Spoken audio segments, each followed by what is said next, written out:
Madame Caroline Simard, députée de Charlevoix et Côte-de-Beaupré, bonjour. Bonjour. Vous êtes aussi ce qu'on appelle adjointe parlementaire au premier ministre Exact. au niveau de la jeunesse. Jeunesse, petite enfance et lutte contre l'intimidation. Ça en fait des titres, ça, là. Ça fait des beaux titres. Ça fait des beaux titres. Et le travail qui va avec. J'imagine. On est fin 2015. Ça fait presque 1 an et demi de fait que vous êtes en fonction. Oui. Parce que les élections étaient au mois d'avril 2014. Comment ça s'est passé, là, dire votre arrivée au Parlement, puis en arriver finalement à découvrir les principaux dossiers, puis aujourd'hui, 2015, bien, j'imagine que là, vous êtes comme les deux pieds dans le bain, puis on rame avec puissance parce qu'on connaît ces dossiers. Jusqu'à maintenant, ça a bien été? Bien, ça a bien été. Je trouve ça très intéressant, votre question, parce qu'on a ramé en 2014 aussi. Ouais. On n'a pas commencé seulement, bien sûr, à ramer en 2015, mais lorsque je suis arrivée en fonction, tout le monde sait maintenant que c'est un premier mandat en ce qui me concerne, et le fait que je n'avais aucun dossier, donc, de la population et de la circonscription. De sorte que les premiers mois, de zéro, là. On partait totalement de zéro. On n'avait même pas de ligne téléphonique et le courrier était retourné. Alors, vous voyez, on a construit d'abord l'équipe, ouvert les bureaux, bien sûr, et puis fait en sorte qu'on puisse relancer les dossiers le plus rapidement possible. Ça prend quand même certain temps avant de pouvoir arriver à dire que des dossiers sont à nouveau dans l'appareil gouvernemental et que nous, on peut les suivre efficacement.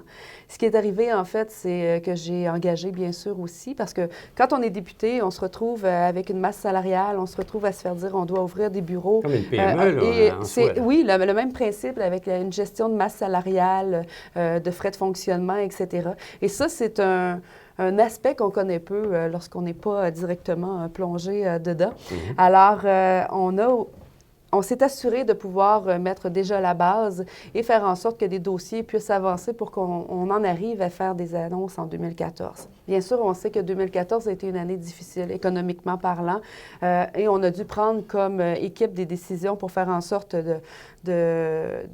d'enrayer finalement la situation dans laquelle on était, qui était de vivre sur notre carte de crédit depuis de bien trop nombreuses années.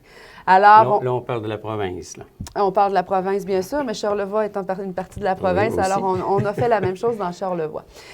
On a dû consolider, donc, des actions, décider de dossiers à prioriser. C'est ce qui a permis de faire des annonces, comme je vous le disais, déjà en 2014, mais de voir aussi quoi faire avec les pertes d'emploi qu'on subissait en 2014. Parce que l'automne a été assez chaud en termes de perte d'emploi dans Charlevoix, là. J'ai oublié la province, mais si je m'en viens dans Charlevoix, avec les fermetures d'entreprises... Bien sûr, on regarde 2014 dans son ensemble. La première perte d'emploi majeure qu'il y a eu, c'est en février 2014, avant mon arrivée en fonction, lorsqu'il y a eu l'annonce de Général Cab, perte d'emploi d'environ 65 personnes qui se sont concrétisées la semaine de mon arrivée. Donc, parce qu'ils avaient été annoncés en février sous, finalement, le gouvernement précédent. En 2014, ce qu'il faut voir, c'est qu'on a eu effectivement l'annonce de perte d'emploi. Par contre, en 2015, on a eu l'annonce de relance de ces emplois-là, c'est-à-dire que si on prend, par exemple, les serres Lacoste, aujourd'hui, on a les serres Sagami qui engagent plus de gens que les serres Lacoste le faisaient à ce moment-là. On a la relance de Vaux-Charlevoix. On a les industries Cover qui viennent d'être achetées également. Donc, on attend de voir qu'est-ce qui se passera avec cette industrie-là particulièrement. Mais on a subi les pertes d'emploi en 2014 et nonobstant celle de Résolu en 2015, en février dernier, pour l'arrêt de la machine numéro 4, bien, on voit qu'il y a relance d'entreprise et qu'il y a une relance économique.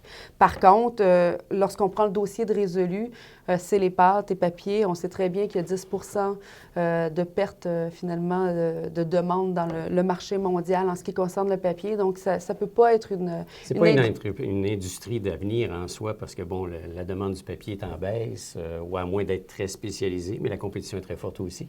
Bien, l'avenir passe par la modernisation des équipements et pour se moderniser, c'est des décisions d'entreprise privée. Donc, l'entreprise doit avoir cette vision-là d'avenir exactement dans son plan d'affaires. Alors, ce que nous, on fait en ce qui concerne ce dossier-là, entre autres, bien, c'est de faire en sorte de préserver les emplois qui sont chez nous. On pense à la scierie de Saint-Hilarion actuellement et Résolu, autant que ce soit du côté de Clermont ou que ce soit du côté de Saint-Hilarion en 2015, ça a été un dossier prioritaire et ça le demeurera en 2016.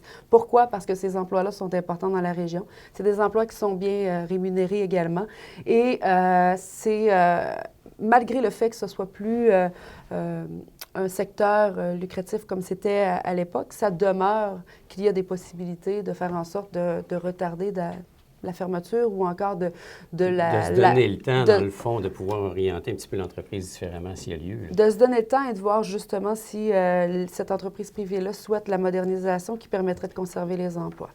Alors, 2015 a été une année... charnière un peu, je veux dire, on s'en sert puis on l'insuffle avec un nouvel élan, quoi. Bien oui, bien, je pense que sincèrement, comme députée, je suis arrivée dans un contexte qui était quand même difficile. Oui.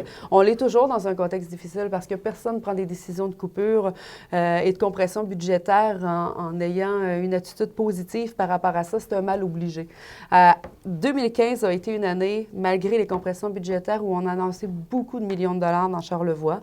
On pense entre autres à l'hôpital de Baie-Saint-Paul où on a concrétisé le projet de reconstruction donc d'un nouvel hôpital de 267 millions. Mais mis à part ce 267 millions-là et l'annonce de l'hôpital de la Malbaie également, bien, on a investi plus de 5 millions de dollars donc d'aide financière dans Charlevoix. Et là, je pense entre autres à la mine Citec, qui est un dossier qui cheminait depuis 2005 sans résultat positif. Nous, c'est un dossier qu'on a pris en avril 2014 et qu'on a porté pour en arriver en janvier 2015 à l'annonce qu'on connaît, c'est-à-dire la conversion vers l'électricité, donc un projet de plus de 2 millions de dollars. On a aussi annoncé au niveau de la commission scolaire de Charlevoix 1,8 million pour tout ce qui était infrastructure, faire en sorte que les bâtiments soient plus sécuritaires pour nos jeunes qui y étudient et faire en sorte également d'avoir de meilleures infrastructures scolaires pour ces jeunes-là. On pense la semaine passée donc à une annonce de 750 000 en ce qui concerne le pavillon Saint-Laurent, de même que la passerelle, le boisé là, qui se rendra dans le bas de la baie. Ça, c'est une annonce de la stratégie maritime. Et en 2015, on a travaillé sur la stratégie maritime à solidifier finalement et à bâtir des projets pour être en mesure de prendre notre part, finalement, de ce budget-là qui est disponible pour des projets régionaux. C'est assez volumineux aussi, parce que là, c'est le projet maritime. Il y a un terme bien précis pour identifier la stratégie maritime. Donc, de fait, ça couvre pratiquement des grands lacs à aller jusqu'en Gaspésie et autres, là. Oui, et particulièrement le long du littoral du Saint-Laurent. Rive-Sud, Rive-Nord. Oui, Rive-Sud, Rive-Nord. Et nous, c'est important pour Charlevoix. On le sait, on a un passé riche au niveau maritime. On a des entreprises qui sont toujours et qui sont des entreprises principales dans le domaine maritime également. Alors, dans Charlevoix uniquement, il y a une quinzaine de projets actuellement qui sont en cours de développement et un qui a pu être annoncé. Alors, ce qu'il faut voir, c'est qu'il y a eu une annonce dans Charlevoix-Ouest la semaine passée de 750 000 avec ma collègue la ministre Vien. Par contre, il y a d'autres projets également, que ce soit dans l'Ouest ou dans l'Est, qui eux aussi ont des possibilités d'annonce éventuellement. On travaille évidemment beaucoup dans le sens de redonner l'accès au fleuve aux citoyens, faire en sorte qu'on puisse finalement apprécier le fleuve Saint-Laurent, qui est un joyeux. C'est une chance énorme que l'on a de vivre ici. Donc, c'est une annonce qui a eu lieu. Il y a 100 000 aussi du côté des éboulements. On a permis la conversion du système de chauffage pour la fabrique des éboulements. Une très belle nouvelle pour cette petite... Oui, c'est agréable. On s'en va vers les nouvelles technologies. Exactement, pour cette petite municipalité-là qui était bien heureuse de cette annonce-là. Et au niveau des routes, un tout autre secteur, on a le programme qui est le PARM, Programme d'aide et d'amélioration au réseau routier.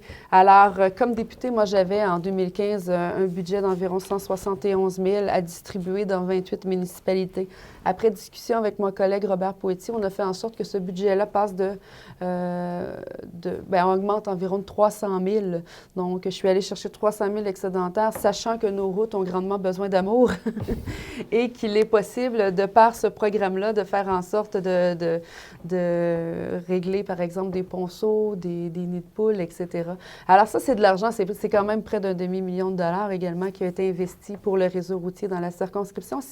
Et ça, c'est nonobstant, par exemple, la Côte-Amatou ou encore les autres implications. Il y a eu la CEPAC aussi. Il y a eu beaucoup d'investissements dans le parc des Grands Jardins. Exactement. Il y a eu la CEPAC. Un dossier prioritaire pour nous en 2016 sera l'électrification des Hautes-Gorges d'ailleurs. Oui. Et il y a eu des petites annonces comme Saumon-Rivière-Malbaie de faire en sorte de pouvoir enrichir l'offre, 30 000 Donc, on est bien représenté, si je comprends bien. Là. Ça va très bien à ce niveau-là parce qu'il y a quand même passablement de sous qui rentrent dans Charlevoix. Mais Dans votre arrivée, parce que c'est un nouveau mandat pour vous, vous étiez à faire autre chose antérieurement, comment ça s'est passé, votre introduction au niveau parlementaire, de découvrir le fonctionnement interne, d'établir ses propres contacts, pour dire, bien là, je travaille pour Charlevoix, oui, mais qui tire les ficelles? Comment ça s'est passé en termes de démystification, quoi? Bien, ça a été fort intéressant. C'est sûr que c'est un apprentissage au Parlement. On ne peut pas dire que on arrive là du jour au lendemain, on connaît tout le protocole, on connaît toutes les procédures. Il y a plusieurs petites technicalités ou encore façons de faire exactement qu'on doit savoir. Comme par exemple, lorsqu'on est au Salon Bleu, on ne passe jamais du côté de la personne qui prend la parole. On doit saluer le président de l'Assemblée, etc. Ce sont des choses que l'on apprend au fur et à mesure. Par contre, l'apprentissage se fait extrêmement rapidement, de sorte qu'un an plus tard, je peux vous dire que lorsque je suis rentrée à la session parlementaire de l'automne dernier et qui s'est terminée le 4 décembre, j'étais une personne beaucoup plus à l'aise dans la fonction au niveau du Parlement que je l'étais en 2014, bien évidemment, d'autant qu'en 2014, la session parlementaire a été beaucoup plus longue que ce qu'elle est habituellement. Mais tout cet apprentissage-là se fait en équipe et avec des collègues ministres qui ont de l'expérience, qui sont là également pour nous. Et on a le whip également du gouvernement, qui est un peu notre directeur d'école et qui répond à nos questions et qui est là pour nous encadrer. Non, bien, en fait, les notes, c'est pratiquement les résultats que l'on peut y aller chercher en termes de retombées. Exactement. Mais Charlevoix, en fait, la région de Charlevoix, en 2015, vous savez, en 2014, on a fait le caucus précessionnel ici au manoir Richelieu. Et en 2015, on a quand même eu 9 ministres qui se sont déplacés. C'est sûr que quand un ministre se déplace sur le terrain, pour moi aussi, c'est très intéressant et c'est fort enrichissant parce qu'il y a toute la dynamique qu'amène un ministre, bien évidemment, mais l'information aussi et puis le message que ça envoie. Donc, justement, de connaître nos réalités charlevoisiennes et de faire en sorte que on ait l'écoute directement du ministre concerné dans notre milieu. Là. Constater de ses yeux et voir nous-mêmes sur le terrain, il n'y a pas mieux. C'est pourquoi je suis si présente sur le terrain. Dites-moi, Charlevoix fait partie de la capitale nationale. Puis quand on jase avec les gens de Charlevoix, on se fait toujours dire que dès que tu montes la côte, la Miche, tu tombes dans un autre monde, façon de parler. C'est quoi les grandes différences ou les grandes ressemblances qu'il peut y avoir entre la côte de Beaupré et Charlevoix? Bien, écoutez, d'abord, la volonté de ces citoyens de faire en sorte d'avoir un milieu prospère, d'avoir un milieu économiquement intéressant. Il y a de plus en plus de... Puis ça, j'ai pris ça peut-être sur mes épaules. J'ai voulu m'en faire vraiment un dada. Là. Pour moi, qui est natif de Charlevoix-Ouest, je souhaite la collaboration entre Charlevoix-Est et Charlevoix-Ouest et je le dis souvent, je suis convaincue que c'est en travaillant ensemble qu'on va être plus fort et non pas en divisant nos actions. C'est un peu la même chose avec la côte de Beaupré et de Charlevoix et on le voit par des projets qui sont structurants et qui mobilisent plutôt que diviser, qu'il y a beaucoup plus d'affinités que l'on pense. Comme par exemple... la côte de Beaupré, de par son statut, est un lieu passant. Dans Charlevoix, les gens viennent au niveau touristique et les gens y restent. Alors, la côte de Beaupré, bien qu'elle soit à proximité de Québec et bien que les gens qui y vivent travaillent pour plusieurs à Québec, bien, voient quand même passer les gens pour s'en venir chez nous dans Charlevoix et ont cette problématique-là de trouver des projets... Des points d'ancrage. Des points d'ancrage solides pour faire en sorte que, oui, on arrête un peu sur la côte de Beaupré avant de se rendre dans Charlevoix. Et au niveau de l'éducation, par exemple, c'est sûr que nous, on a une réalité tout autre de par notre situation géographique, de par nos petites écoles également. Mm-hmm. Et c'est ce qui a fait que lorsqu'on a parlé de fusion à un moment donné, un discours qu'il n'y a plus, comme vous savez, et bien que la région de Charlevoix craignait le fait d'être avec les premières seigneuries qui représentent très bien la côte de Beaupré également et l'île d'Orléans. Alors, il y a des différences, que ce soit en termes d'éducation, que ce soit en termes de dynamique, d'économie, parce que nous sommes beaucoup plus touristiques que peut l'être, par exemple, la côte de Beaupré, mais l'île d'Orléans vit la même situation que Charlevoix en étant très touristique. Il y a énormément de ressemblances, mais il y a énormément de différences qui font que dans une même circonscription, on a certainement 3 réalités différentes. Quand on marche avec un triangle, c'est pas toujours évident de les réunir en termes de pointes. Là. Un triangle est un triangle, c'est pas pas 2, c'est plus difficile d'aller chercher l'unanimité. L'important, c'est de travailler aux 3 pointes. Et aux 3 pointes, effectivement. On divise la tarte comme il faut, quoi. Dans les circonstances, vous l'avez mentionné, vous êtes native de Baie-Saint-Paul, de Charlevoix-Ouest. On vous sent passionné. Je le suis. Puis, de fait, je pense que la population doit le sentir également, considérant la fougue avec laquelle vous prenez les dossiers et vous dire « je vais me battre ». Votre bilan jusqu'à maintenant, depuis votre arrivée au gouvernement, est principalement 2015, satisfaite? Satisfaite, très satisfaite, vu les circonstances dans lesquelles je suis arrivée, justement, comme je le disais, d'avoir réussi à faire des annonces déjà en 2014 et d'avoir réussi à avoir une équipe de 5 personnes qui se situe dans 2 bureaux de circonscription, donc un dans Charlevoix et un sur la côte de Beaupré pour la côte de Beaupré et l'île d'Orléans, fait en sorte que je peux être vraiment satisfaite, d'autant que les gens qui m'accompagnent et qui sont aussi passionnés que moi, donc moi, les membres de mon équipe, ils sont depuis le début également, et ça envoie un bon signal à la population. Une stabilité à ce niveau-là. C'est exactement. C'est une stabilité. Les gens sont à l'écoute. Les gens, quand ils sont sur le terrain, ils sont là également pour écouter et donc comprendre les réalités et ils vivent. Ils viennent du milieu également. Donc, ils savent exactement ce dont on parle. Et puis, pour moi, ce volet-là, je suis très fière de mon équipe. Je suis très fière également de la collaboration qu'on a avec les élus maintenant dans Charlevoix et sur la côte de Beaupré, de même qu'à l'île d'Orléans. Donc, on est en train de solidifier finalement notre base et ça va profiter aux citoyens de Charlevoix certainement. Vous avez mentionné qu'effectivement, vous êtes en relation sur une base régulière avec les élus, mais il y a une nouvelle élue qui vient de faire son apparition dans le portrait politique, Mme Boucher au niveau du fédéral. Comment on apprivoise un peu cette nouvelle personne? Bien, en fait, Mme Boucher est une personne que je connaissais déjà avant qu'elle soit élue.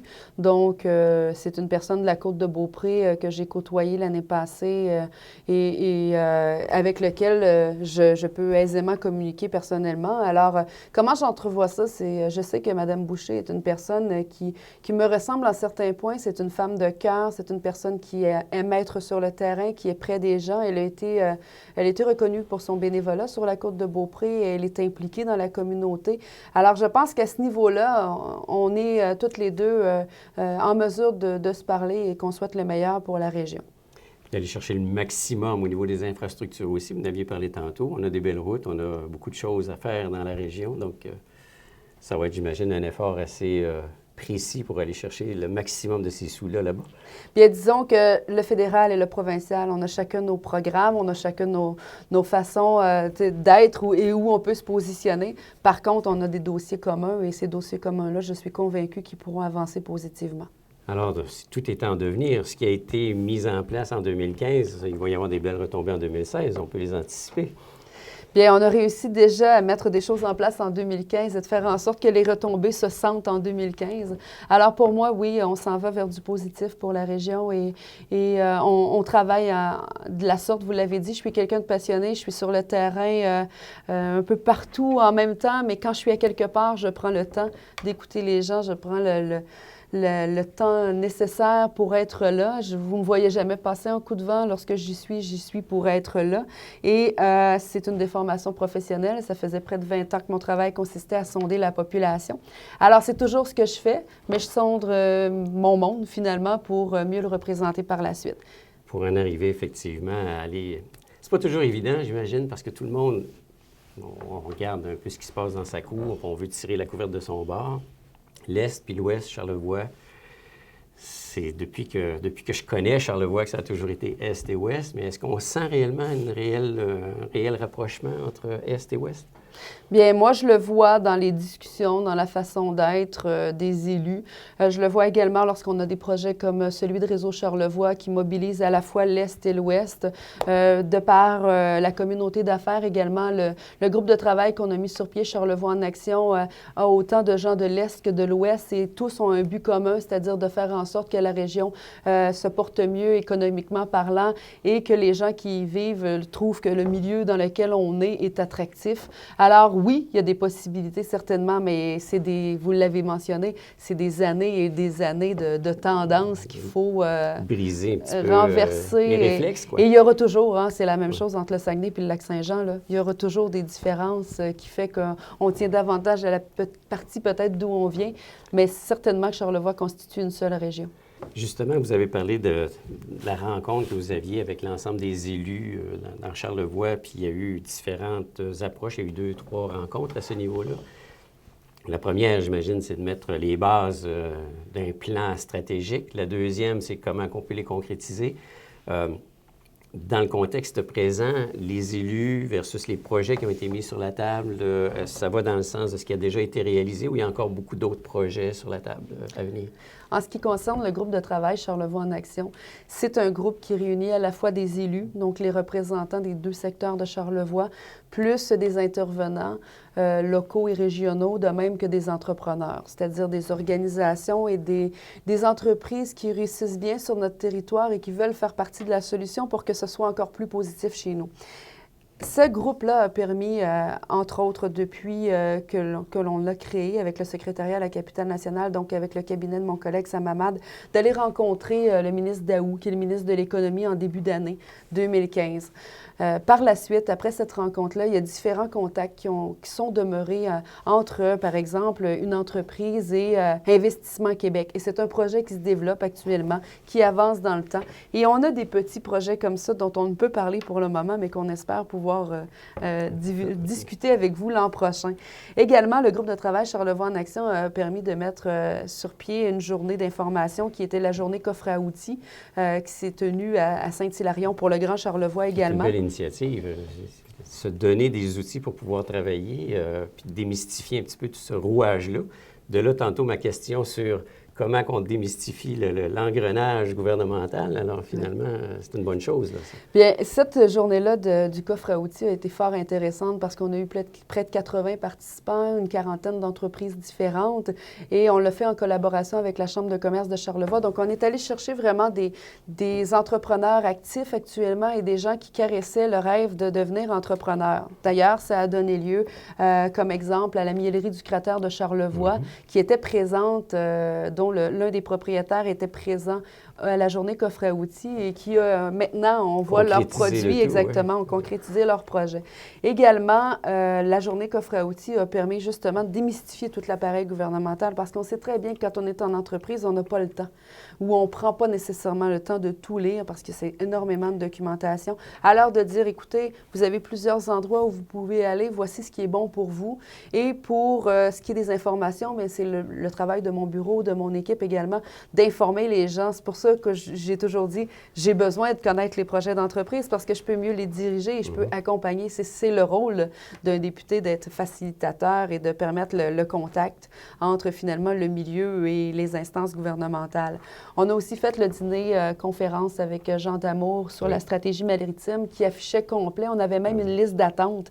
Alors ça, c'est extraordinaire, oui, parce qu'on avait 14 élus donc, qui se sont présentés à ce dîner-conférence-là et des élus autant de l'Est que de l'Ouest qui nous a donné signal justement que la stratégie maritime est importante chez nous. Et on a créé une proximité avec les élus, c'est-à-dire d'aller rencontrer ceux de l'Est et on le fera également à nouveau avec ceux de l'Ouest pour connaître, pouvoir échanger sur les dossiers qui nous concernent et pour que moi, je puisse répondre à leurs questions, c'est-à-dire à quel endroit c'est rendu. Parce que comme député, souvent, ça avance très vite. Il y a plusieurs dossiers qui avancent en même temps et je n'ai pas le réflexe et ce n'est pas nécessairement important non plus que je fasse état de toutes les étapes où je suis. L'important pour moi, c'est que les dossiers avancent et qu'on en arrive à un résultat positif en bout de ligne. Alors, c'est fort intéressant. Il y a beaucoup de positifs. Vous savez, TVCO a une émission qui s'appelle Bâtisseurs d'avenir. Vous êtes d'ailleurs l'un de nos principaux commanditaires. Merci beaucoup.